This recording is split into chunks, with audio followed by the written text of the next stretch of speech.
ko na siya. Love, kala ko magmumuhat ka na. Ang hirap eh. Paano ba ang kalimutan ka?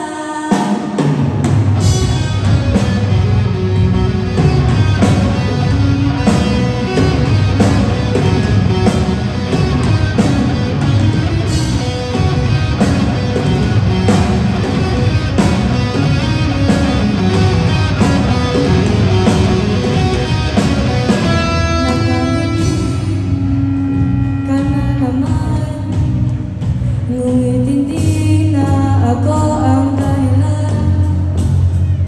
Ang ating dati agad mong nalimutan. Naiwan akong mag-isa sa nakaraan. Alam kong hindi na mababalikan, ngunit nananatiling ikaw ang dahilan ng saya sa likod ng mga pagtawa na hindi na makikita ngayon. Wala ka na. Dami-daming katanungan, sagutin mo naman. Paano ba ang kalimutan?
ko